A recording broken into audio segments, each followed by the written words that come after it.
Um,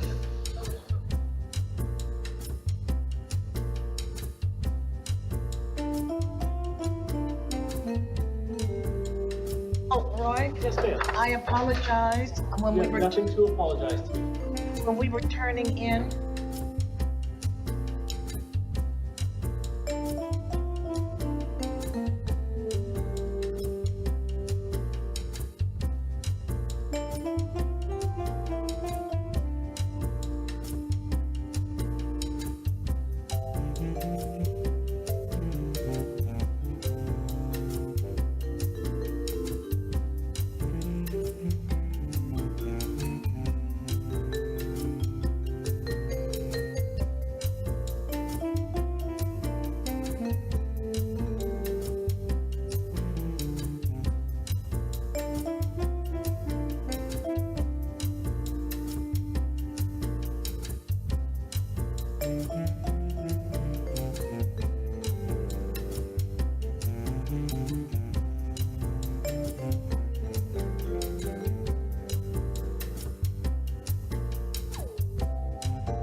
Good evening, Vacaville. This is the March 26, 2024, 5 p.m. special city council meeting for closed session.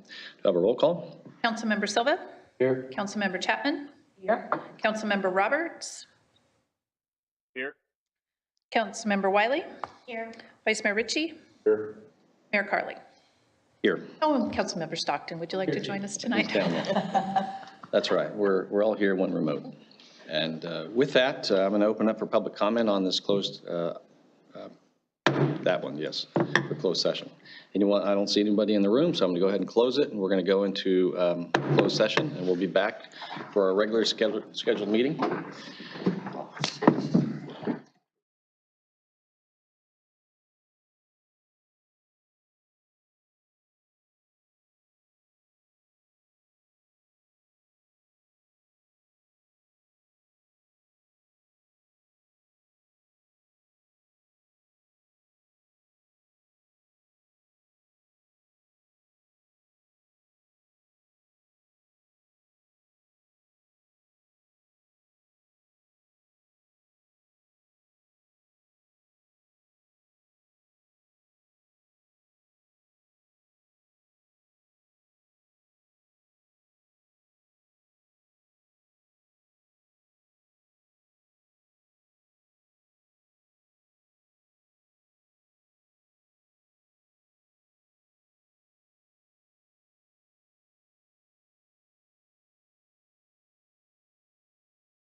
to hug the sky. You just need to fly high.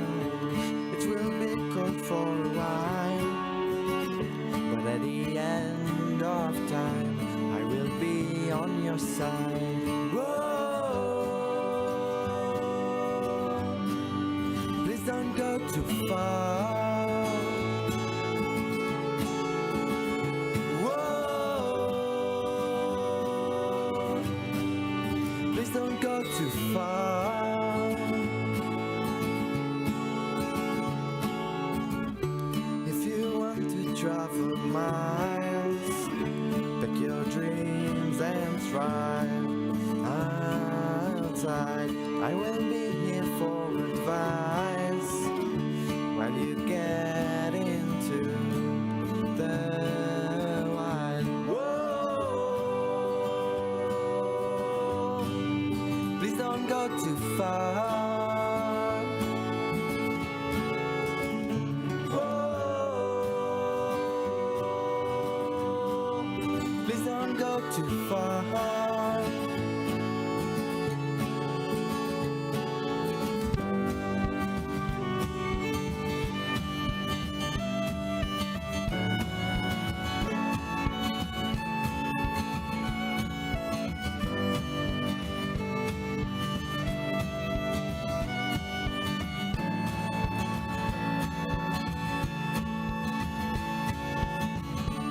If you want to leave this world and just leave my heart alone in the dark, I remember we used to smile, but please don't go too far.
Good evening, Vacaville.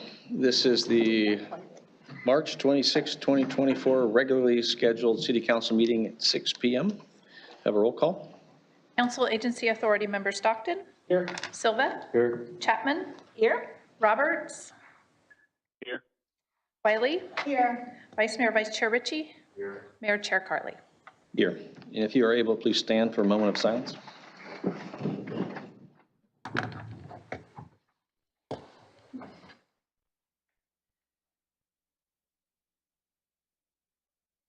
Vice Mayor Ritchie, will you lead us in the pledge?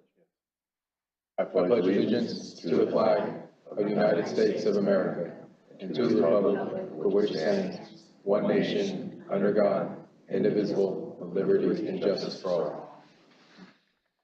Thank you, Vacaville. We're coming out of a special closed session meeting. There's nothing to report out, and we will be going back into closed session when we conclude this meeting.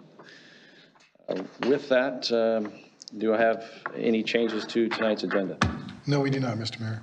Do I have a motion? Motion to approve the agenda? We have a motion and a second? Motion and a second. All in favor? Aye. Aye. That's right. I have to remember that you're remote. So do I have approval of the minutes? Motion to approve. Motion approves. And a second. All in favor? Aye. Aye. And the rest of the night we'll do by roll call. I got you on that one. I anticipated that light. Those weren't hard items, but anyway. With that, we will go into, there's no presentations, so any member of the council or the public wishing to pull an item on consent calendar. With that, do I have a motion? Motion to approve the consent calendar? A second? Motion and a second. Roll call. Councilmember Stockton. Yes. Councilmember Silva. Yes. Councilmember Chapman. Yes. Councilmember Roberts. Yes. Councilmember Wiley. Yes. Vice Mayor Ritchie. Yes. Mayor Carly. Yes. All right, we will be moving on to business from the floor. This is the time to address the council. You have 3 minutes for any item that's not on tonight's agenda, but that is in our jurisdiction. Come forward. Good evening. Thank you very much. I'd like to remind you, my good friend, Councilman Silva, what do you call it, fairmongering? Please come to the presentation by the lady from San Francisco, attorney Erin Friday. She's going to express or explain what happened to her child in the San Francisco school district. And then when they told her there's nothing she could do about it, and she says, you know, I'm an attorney.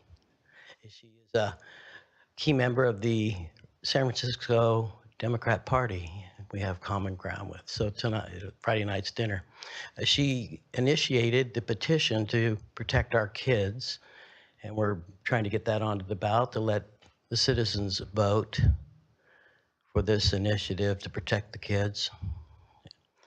So I'd like to invite the council again, Mr. Mayor, and I would encourage you, we have the dinner will be street tacos. The entree will be from the Maya Market, outstanding place. Cesar runs a great operation there.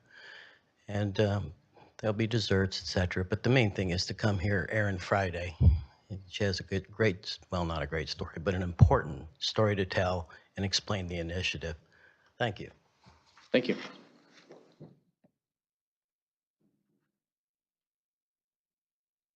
Good evening. Mayor Carly, City Council, and City staff. As you may have heard, on August 29th, the U.S. Department of Health sent a formal recommendation to the DEA for cannabis to be reclassified from a Schedule I drug to a Schedule III under the Controlled Substances Act. Another huge recent development was the push for the Safer Banking Act, which is actually going to the House floor currently. Recently, the Vice President and Senate Majority Leader Chuck Schumer has pledged to urgently push these and bring these to the floor as quickly as possible. And it should be noted that while global events have dominated the limelight most of the time, the interest in cannabis-related legislation is still very high. So much so that fourth quarter 2023, disclosures indicate that companies such as Amazon, Uber, American Express, and the American Bar Association has engaged in lobbying Congress on issues regarding cannabis, including the Safer Banking Act. What changes if these things are passed? Classifying cannabis as a Schedule III substance would have significant implications in the industry regarding any new and upcoming markets and the current industry as it stands, including eliminating certain tax burdens for legal businesses and removing research restrictions, which we truly need. As the DEA continues to renew the recommendation and potentially initiate the rulemaking process that initiates the public comment period for any Schedule E action, this will be possibly finalized by the end of this year. The Senate continues to push forward the Safer Banking Act, and the enactment of this would ensure that the state legal cannabis businesses have access to normal available banking services like everyone else. Since this news, many markets have been deployed and many more new markets are being deployed this year. Some cities that will be deploying their new markets this year are including West Sacramento, Santa Monica, San Diego, Riverside, and about 10 more. Some places have even went a step further and not only deployed their market, but also allowed consumption and local informational and educational events to occur. Providing a more complete market and operations, also eliminating many of the negative perceptions of cannabis. Vacaville, I urge you guys to evaluate the data and findings like these cities did. What you'll find is that now the opportunity is most opportune to deploy cannabis operations and to receive benefits from it. I ask that you please put this on the priority in the upcoming year for the strategic plan in 2025. Thank you. Thank you.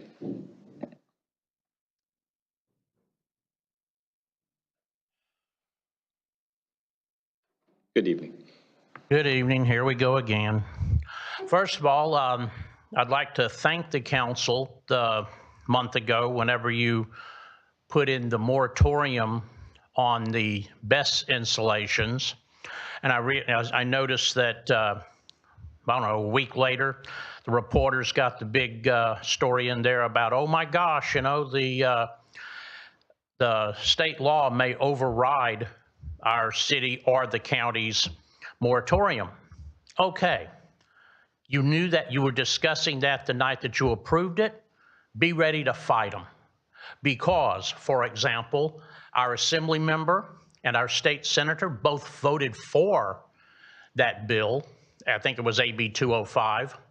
I think that they would have a real good time explaining to their constituency why they voted to put chemical waste dumps right here in our city or along our city's border on county land, whichever. Make them explain themselves. It's a fight worth having. Also, my biggest peeve, California Forever. I keep noting that they're progressing rapidly. They've got their signature gatherers out there lying and denying to people and picking up signatures right and left.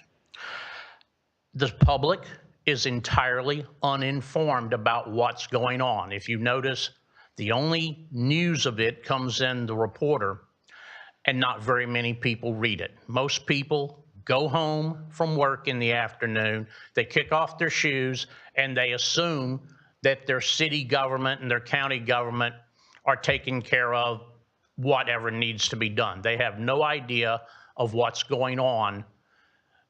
For example, the whole thing with the water. They got no idea that the state's going to take Lake Berryessa from us. They got no clue. It's up to you, ladies and gentlemen, to fight for us, because us great unwashed out here in the audience, we have no power, we have no voice. We elected you to be our voice. Please be a voice. Maybe you're not going to get invited to the right cocktail parties in Sacramento, but it'll be worth doing something that's real. Because if we don't stop California Forever, those real estate developers are going to get their way, and I'm sure they'll make a lot of money. Thank you. All right, I'm going to go ahead and close business from the floor and bring it back tonight. Mr. City Manager, looks like we have a public hearing tonight. Excuse me. Thank you, Mr. Mayor, Vice Mayor, members of the City Council.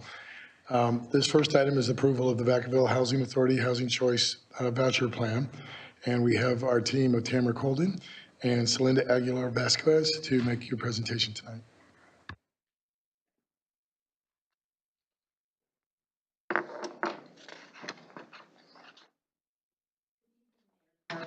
Vice Mayor Richie, and council members. Tonight I am presenting the Vacaville Housing Authority Annual Agency Plan and Moving to Work Supplemental Plan. Tonight's action for consideration is for the Housing Authority Board to approve the Vacaville Housing Authority Annual Public Housing Agency Plan and Moving to Work Supplemental Plan. The Housing Choice Voucher Program is administered by the Vacaville Housing Authority and is designed to assist very low-income families, elderly and disabled participants find and maintain housing. The Vacaville Housing Authority is currently allocated 1,392 vouchers that allow participants to find housing on their own on the private market.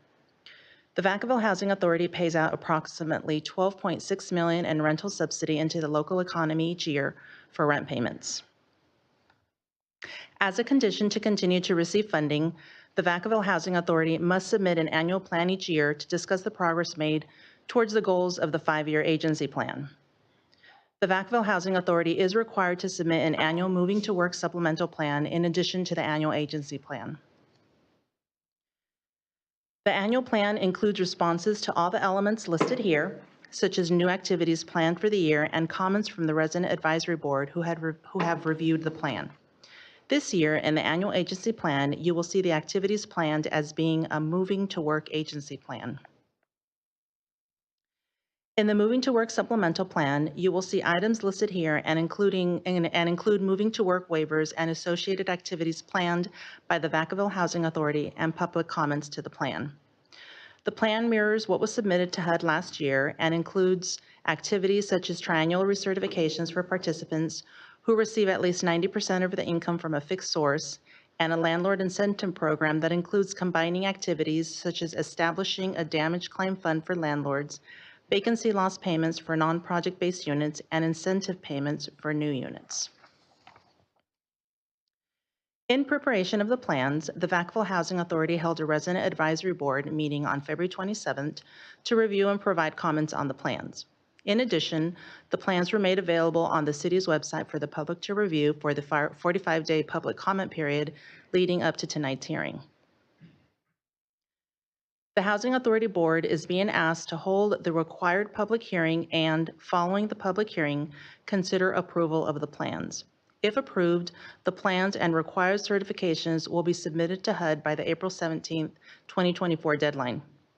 This deadline corresponds to the deadline to submit the administrative plan revisions to address the Housing Opportunity Through Modernization Act of 2016 being considered by the Housing Authority Board under a separate item this evening. The plan revisions are reflected in any revisions since the last annual agency plan section of the annual agency plan. There are no amount of funds requested for this item as preparations of the plans are included in the operating budget for the Housing Grants Program.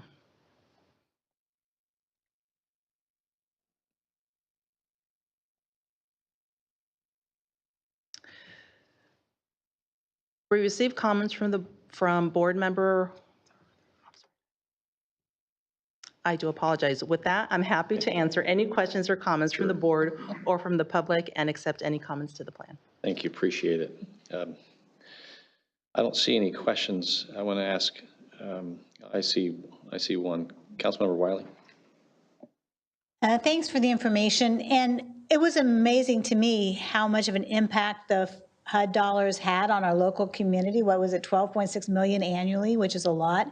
I did say several times that it was vouchers by choice so that people could, find their own place. So I just wondered how many places are really available, or how many landlords do you need to work with the landlords, or is that housing by choice not really much of a choice, is my question. Thank you for the question, Councilmember Wiley. So the Housing Choice Voucher Program does mean that the participants are responsible for finding a unit that they feel is suitable for their family.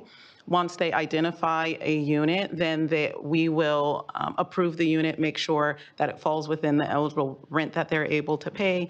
We do conduct a housing quality standards inspection to make sure that the unit is habitable for the family. And then we get copies of the leases and make sure that we can approve the lease and that it contains all the items that are required to be in the lease. However, the family chooses which unit is suitable best for their family.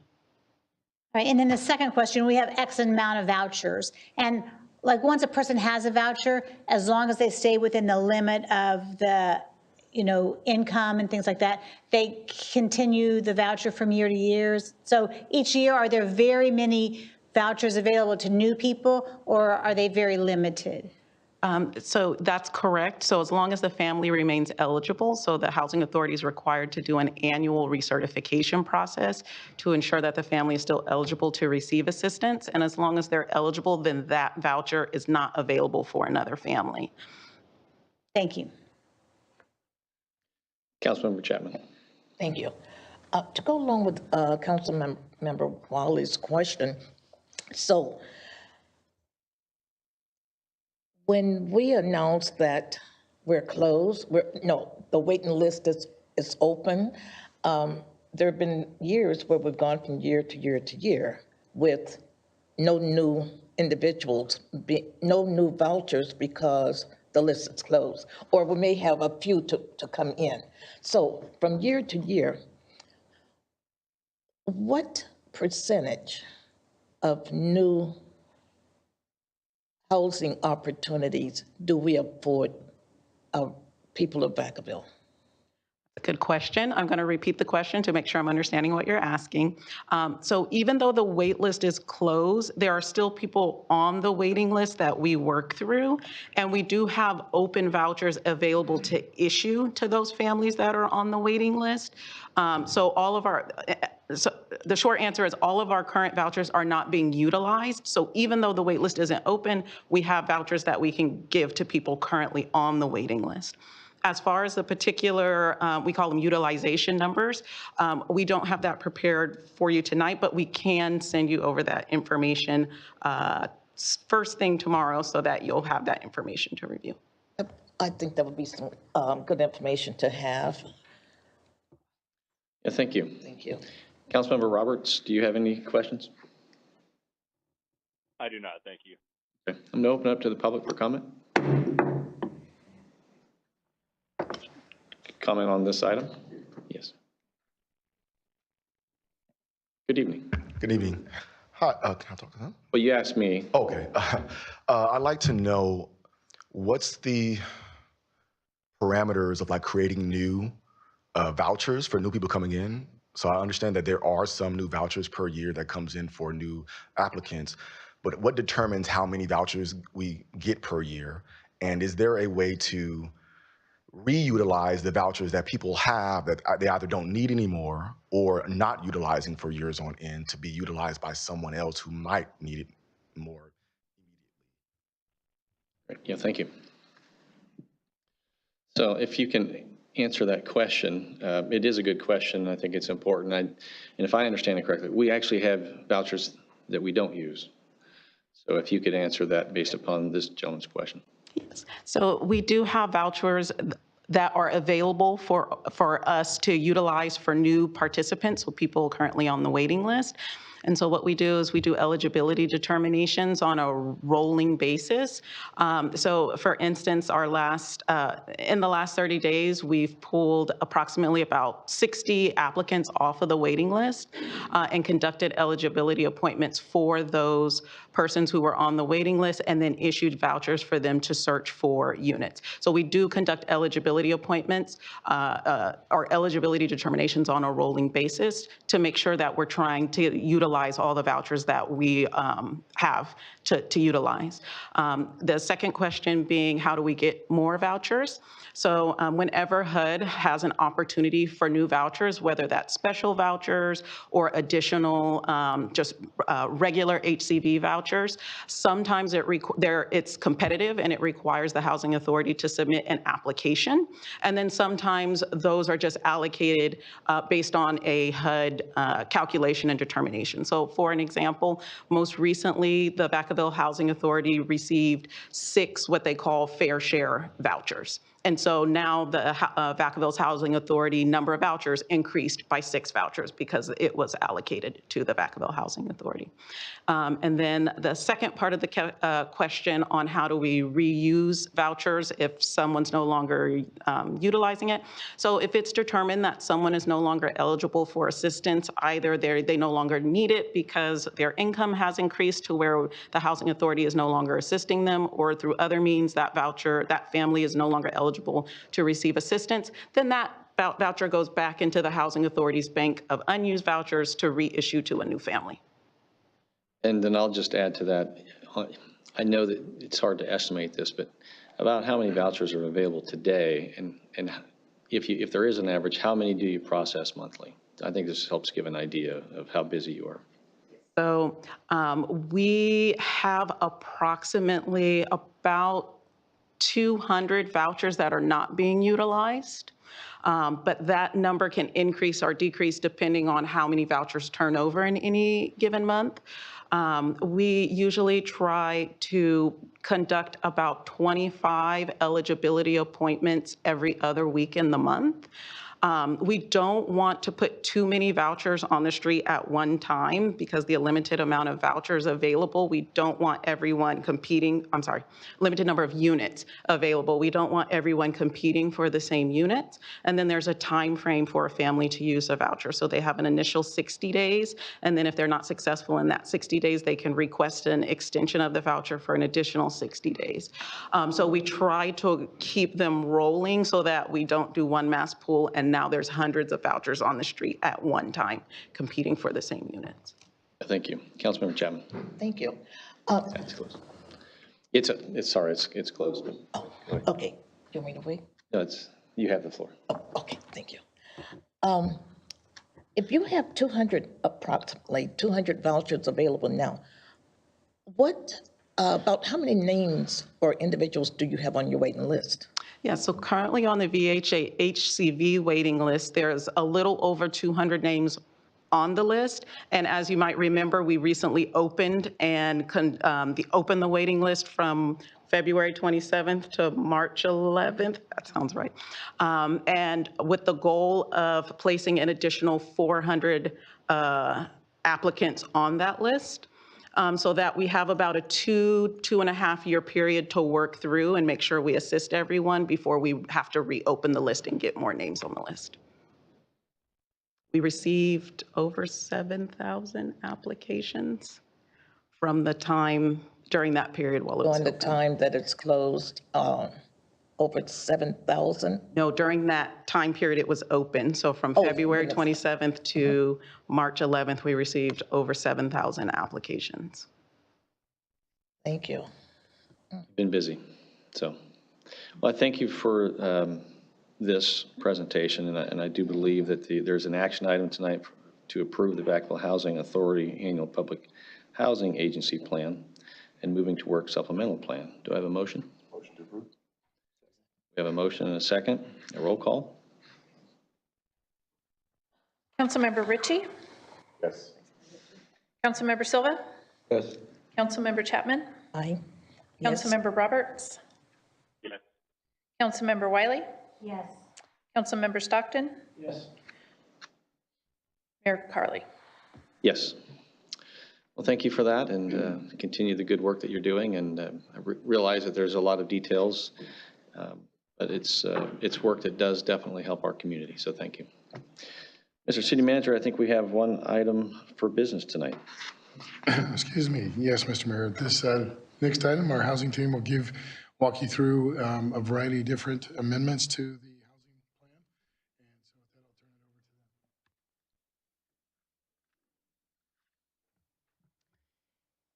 them. Mayor Carley, Vice Mayor Ritchie, and council members. Tonight, I am presenting the Vacaville Housing Authority Administrative Plan.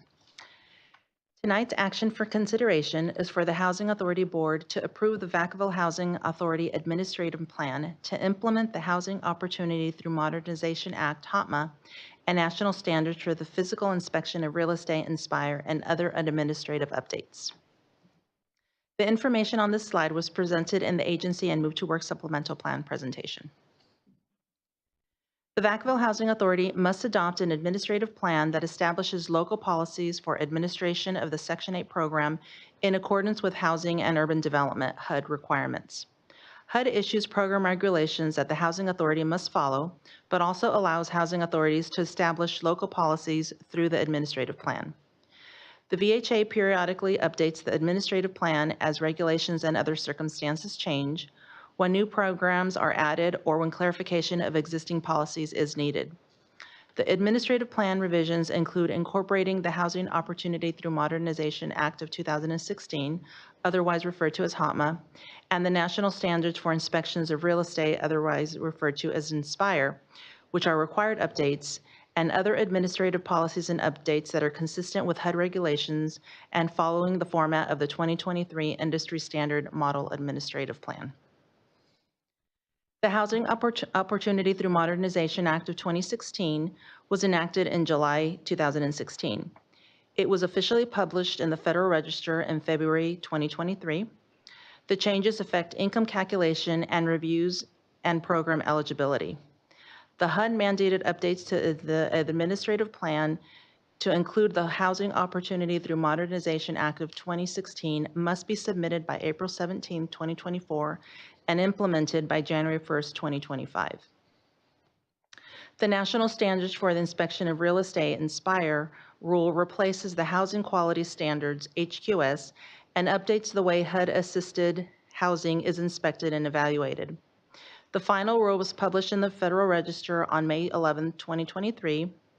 INSPIRE must be adopted by October 1st, 2024. Other administrative policies and updates include deleting and/or changing language in conformance with the 2023 Industry Standard Model Administrative Plan, updating code reference and recitals, adding deleted or updating exhibits, correcting or clarifying language, acronyms, and typographical errors, and updating policy in accordance with current practices. In preparation of the plan, public outreach was not required, but the Vacaville Housing Authority held a resident advisory board meeting on February 27th to review and provide comments on the plans. In addition, the plans were made available on the city's website and included in the public notice for the annual plan in the Vacaville Reporter in both English and Spanish. There are no amount of funds being requested for this item, as preparation of the plans are included in the operating budget for the housing grant programs. Tonight, staff is recommending that you approve the administrative plan revisions. If approved, the administrative plan will be submitted to HUD by the April 17th deadline that corresponds with the deadline to submit the agency MTW plan. INSPIRE will be implemented on October 1st, 2024, and other updates will be implemented upon approval.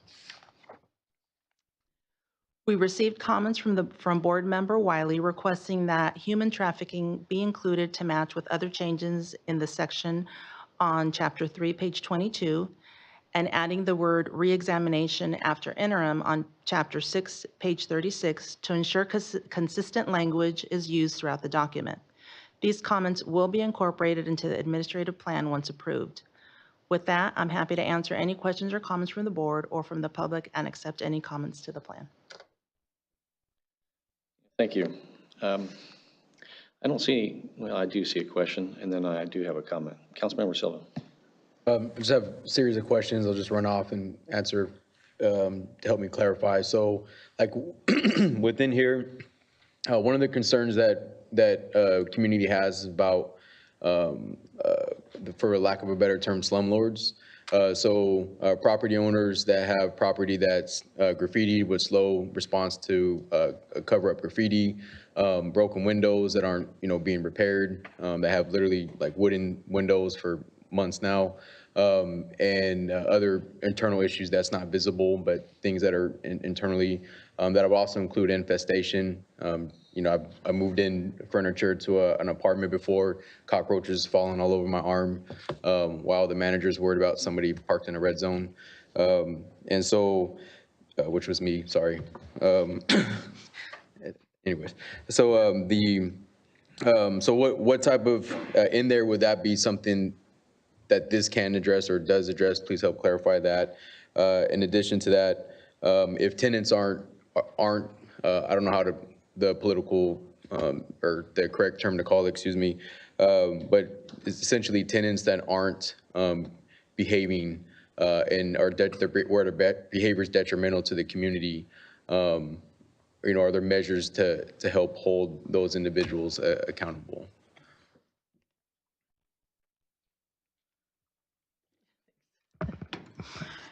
Thank you, Councilmember Silva, for the questions. So for your first question regarding habitability and the conditions of the unit, so the administrative plan does include a chapter that covers what is considered a life-threatening violation of the unit, a non-life-threatening violation of the unit, and things that are left up to the discretion of the housing authority on whether or not those will be violations that are required by the housing authority for the landlord and or the tenant to repair in order for the unit to remain in compliance. Those guidelines, however, only apply to Section 8 participants, and the housing authority would not use those on landlords or residents that are not a participant in the Section 8 program, but the admin plan does have a chapter that addresses habitability standards for units. Thank you. And then your second question with participants that are not abiding by the rules of the program, there is a chapter that outlines the administrative process in which the housing authority can review violations of program rules and housing authority policies and the steps that the housing authority takes to remediate that. Generally, the housing authority provides an opportunity for the participant to address those violations, whatever they may be. And if they are resolved at that initial meeting, then it could result in the participant getting a warning or something of that effect. If it's a more serious violation of program rules or requirements, then it would lead to termination from the program, in which the participant would have the opportunity for an administrative process, what we call an informal hearing, where a neutral third party would hear the tenant side, hear the housing authority side, and then determine whether or not they're upholding the housing authority's decision for termination or not. However, all of that is outlined in this administrative plan. And then, sorry, two quick follow-up questions. If tenants have concerns, who should they contact? And number two, are there any protections for them? Because often a concern is, from a tenant perspective, that there's some type of Retaliation. Like retaliation. Yeah, so I would always advise anyone who's a participant to contact their housing technician. Each participant has a technician that is assigned to them in their case. If they don't know who that person is, then they can contact the housing authority office either by phone, by email. They can come into the office if they'd rather talk in person. So the first step they should take if they have concerns with their landlord, their unit, anything going on with their case, they should come in and talk to their representative so that we can determine best how to move forward to address any of those issues. I'm sorry, can you repeat your second part? Protections for retaliation?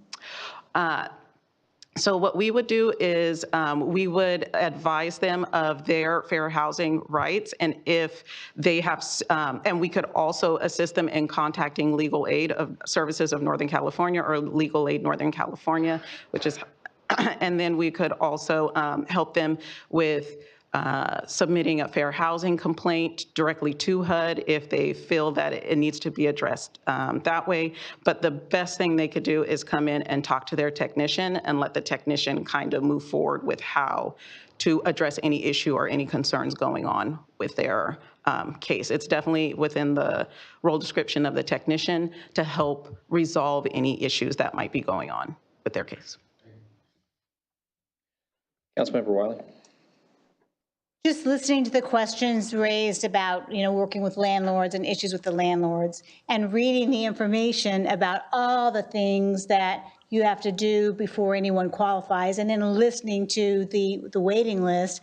I do know that probably a year or year and a half ago, we did add one person to the housing unit. I think we added a staff. How many staff are responsible for running this program? That's a great question. So there are currently 6 what we call housing technicians that work day-to-day with participants, conducting eligibility appointments, conducting inspections, and things of that sort. Then we have 3 housing specialists. Their primary role are to provide guidance to the housing techs and then administer the family self-sufficiency program. One of those housing specialists also is the landlord liaison. So it's their role if landlords have questions or concerns, whether they are new or participating landlords, then they would contact that person directly. And then we have a housing administrator. That's the new person that we added recently. That is Celinda, and it's her role to oversee the day-to-day work and planning in the housing, in the Section 8 program. So do we have any vacancies in the housing department? We do have a vacancy in the department, but that position is not working directly with the Housing Authority program. And so what we did add a year and a half ago was one of those housing, the level, the first ones you talked about, right? I think we added one. Yeah, so we had 2 vacancies that we did fill those vacancies, and then for a new position, that's the housing administrator position that was filled a little over a year ago. All right, thank you. Thank you. I see, especially when you click on the link, it's a lengthy document with a lot of track changes.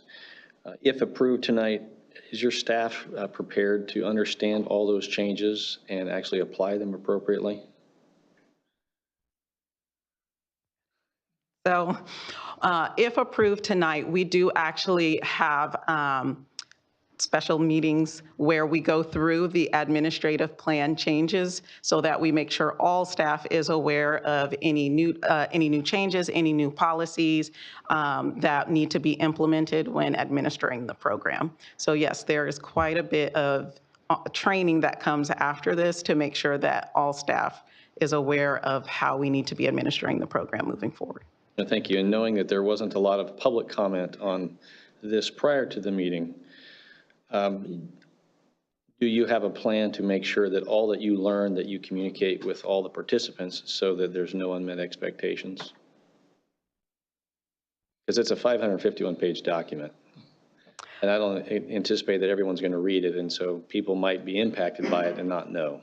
That's all. So that is a great question. Typically, we're definitely going to have to consider how we plan to get the information out to participants. Typically, a participant doesn't, it's not efficient for them to know all of the rules at one time. Each year, we do go over the family obligations with participants. That happens when they come on the program during the voucher briefing process. So we do go over the basic rules of the program with new participants and annually with continuing participants. But we have not had that thought or had that question before about how to make sure all participants at one time are aware of the changes. I just can imagine, and it's just considering when you make that much change, it doesn't matter to someone until it matters to someone. And I would hope that 6 months to a year from now, somebody doesn't lose a voucher or somehow is infringed upon in their ability to participate because they didn't know something. And so as much as we can anticipate what that looks like so that we don't have those kind of heavy road bumps for, I mean, it may be nothing, but there's a lot of track changes, and I look at documents all the time with track changes. I just hate to see somehow we lose people who didn't mean to violate something, didn't know that there was a requirement, and now there's this unmet expectation because of something that we may adopt tonight. That is part of that administrative process that I was referring to earlier. So if there is a concern that a participant has violated a program rule or a regulation, that initial meeting is to determine how to move forward from that violation.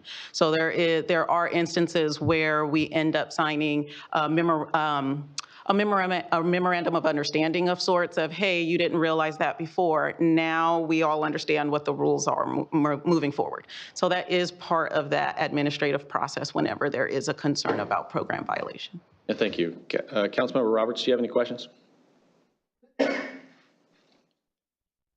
thank you. All right, I'm going to open this up to the public for comment. Seeing none, I'm going to close public comment, and all that's being asked tonight is to approve these revisions to the Vacaville Housing Authority Administrative Plan. Do I have a motion? I make a motion. So we have a motion and a second. We need a roll call. Councilmember Chapman? Yes. Roberts? Yes. Wiley? Yes. Vice Mayor Ritchie? Yes. Councilmember Stockton? Yes. Councilmember Silva? Yes. Mayor Carley? Yes. Thank you very much, and you got a lot of work in front of you. So with that, Mr. City Manager, any reports tonight? Thank you, Mr. Mayor. Real quickly, I just wanted to point out for those interested in following up on the State of the City that we held earlier this month, that live recording of that event is now on the city's website if you'd like to take a look at that. So Great, thank you. It was a good meeting, and it was unique, and the people actually got a tour. So appreciate that. With that, we'll move on to reports of the City Council, and I'm going to go ahead and start while I wait for lights to come on, and just comment to the public and those in the council chambers tonight, and especially even a thank you to city staff. A year ago, we were receiving news about Genentech, and there was a lot of concern. And what I witnessed a year ago was just this tenseness and emotion that was kind of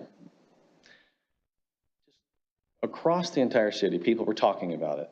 And the reality is, as city staff sat down, I sat in on a briefing as it was being released. And I was pleased to just hear city staff and city manager and Aaron and others, and I know Don Burris was in the room, and it was, well, you make lemonade when there's a bunch of lemons on something that's this difficult. And the truth is what we have in front of us is a significant impact on the future of Vacaville. And something that I just think is important is while we will miss Genentech, its employees are all safe, and Lonza intends to do even more, because this is something that I have learned in this process, and that is, when you're looking at the advanced manufacturing and biotech industry, there's two things that are really important in the previous years that needed to really be addressed. And one of them was, having our life science incubator. And so that solved one of these problems. But the other really is to have a contract development manufacturing organization. It's a CDMO. Lonza is that. It's the largest in the world. And so those are elements that really come together and position the city of Vacaville and our region for something that's really beneficial. And so congratulations to the work behind the scenes by staff. I received a message that night and communicated with the general manager of Genentech, and really wanting to pass along that appreciation, so I'm passing it on tonight. Great work. I had the privilege of doing providing a resolution to the Red Cross, and it was one of their recent meetings, and got to see the work that is going on. So I met with the executive director in Marin, actually oversees Marin, Napa, and Sonoma, and Solano counties, and they're based in Fairfield. And it's really neat to see all the work that they do, including in Vacaville. And I sat next to one man who, when he just wanted to be so excited about all that's going on, he said, I'm in Vacaville all the time because one of the things we do is we install smoke detectors. And they just do it, no cost, and it's volunteerism. And so when you see that there's a lot of people who are out there doing good work and in our community, the only way you know that is you go to some of these meetings and you see it. And so that was pretty exciting. And I don't want to take everyone's thunder away, but if you didn't go to Travis Air Show, hats off to Travis and all the 2-year work that they did to bring something exciting. While it was more exciting to see it at the runway, it was neat to see the planes flying overhead in our community and all that Travis represents. And then lastly is at the last council meeting, there might have been a bit of a scare because the work that's going on behind the scene. Justin, I appreciate all that's going on, understanding behind the scenes of what water means. I think it got people's attention. What wasn't discussed, and it won't be discussed tonight, and that is rest assured that there's staff behind the scenes working on what the difference is as far as unimpaired flows, which is the state's recommendation, and really what that would look like moving forward with the Bay Delta Plan update of what could be possible that isn't catastrophic. And so I want to leave that with you, is that at that Solano County Water Agency, there's discussions, and there were that Thursday night, and I appreciate staff's work behind the scenes on it. So thank you, Justin. With that, anyone else on the council have any reports? And seeing none, I'm going to close tonight's meeting for the regular city council meeting, and we will move into our closed session, and we will not have anything to report out tonight. So good night, Vacaville.